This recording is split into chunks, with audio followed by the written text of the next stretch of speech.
Hello everybody and welcome back to your favourite FIFA channel on YouTube, and today I'm going to be teaching you everything you need to know on how to play as a goalkeeper in FIFA 23. Starting off, I'm going to go through every game mode you can play as a goalkeeper in. So the first game mode is actually the practice arena. You can select the goalkeeper and the player you want to play against. Once you have loaded into the arena, just push start, head down to select sides and then switch sides so you play as the goalkeeper. You might also want to change the camera angle, but sadly there's only two available, which is pretty disappointing to be fair. You're never really going to use these two angles when you're playing as a goalkeeper. Preferably the one I like to use is the pro camera, so I'm behind the goal, can see everything going on in front of me. But if you want to get some practice in, it's a nice easy place to go. No pressure, just take your time, have some fun, but watch out for Eden Hazard because he's an absolute monster.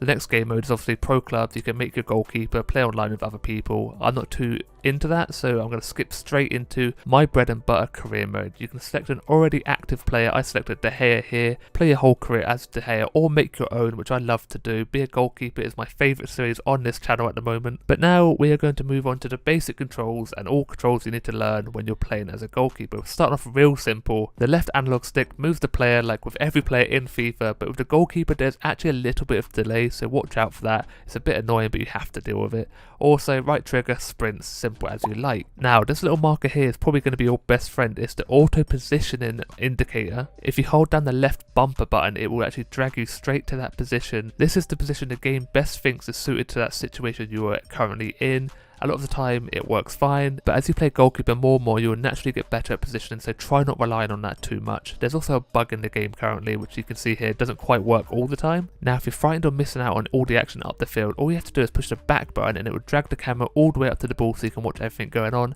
Just push it once more to drag it all the way back. Now we move on to the good stuff, how you save in FIFA 23, and it's the same as always. Just use the right analog stick and point it in the direction that the ball is going. You can see here I didn't move it at all, the goal went in. Start moving it again, easy as you like. This is actually on assisted setting, so technically don't really need to move that much. As long as your normal position is okay, you will naturally save the ball. You can see I actually dove the wrong way, ball got deflected, but because my goalkeeper was positioned right, he just grabbed it easy as you like. Once more, the ball's going left, just push your analog stick left. With assisted, you only have to point in the right direction, it should save it. Another important button that you'll probably be using a lot is the Y button. It is to rush out your goalkeeper in all sorts of situations. Here's just a basic cross coming in, hold Y, comes out and grabs it. Can also be used to rush down players who are charging into the box to cut down the angle or grab the ball at their feet. Also, distribution is a very important part of the game, so while holding the ball, if you want to pass it out, tap A, hold A to throw it further, tap X to kick and hold X to kick it further. If you want to do a driven pass, RB-A to throw it out quickly, RB-X for a driven kick.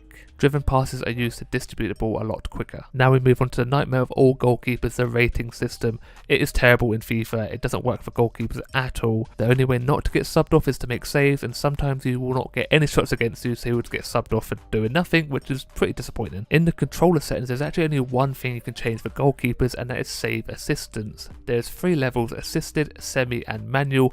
And to be honest, they're all pretty much exactly the same and pretty pointless. You can read here, the description actually only changes slightly for each one. And I've played some manual games. I'm going to show you here me playing on manual settings, and it doesn't feel any different. So I'm not too sure what it's all about. I'm kind of disappointed. I thought there would be a whole lot more settings for goalkeepers. You can see here, I actually dived the wrong way and somehow still make the save. The ball is actually going bottom right, and I can see I moved the right analog stick left, but somehow still make the save. Maybe that's just the importance of actually positioning your goalkeeper. I use left bumper here as well. I turned off the auto position indicator, but it still works. Just hold left bumper and you'll get dragged to the right position. On manual settings, the direction you point the analog stick is supposed to dictate whether you save the ball or not. If you point it in the right direction, you will save it. If not, you shouldn't save it. It doesn't seem to be affected too much in manual. To be fair, it still feels pretty assisted, and I'm kind of disappointed. I want to do full manual, have all control over it. Now, one of the new features of career mode is play team highlights, and playing as a goalkeeper, I tried it out and it's pretty terrible. I don't like it at all. It feels just weird, it feels uncomfortable. I know they're trying to make it a little bit quicker to play through the game, but you can see here, here's a few of them for one game. I have no idea what happens here. I'm actually diving the right way. You can see on my analog stick, I'm pushing right, keep it just stand still. It feels a bit rushed, or nothing happens. This is one we had earlier, and yeah, nothing really seems to happen. I'm just stood here, the ball gets cleared away and it's a waste of time anyway, so I'm not too sure the whole point. Maybe it works better if you're playing a different position, but as a goalkeeper, not a lot tends to happen, and the camera angle's pretty atrocious. You can see here from top down, I have no idea what is going on. It does move finely.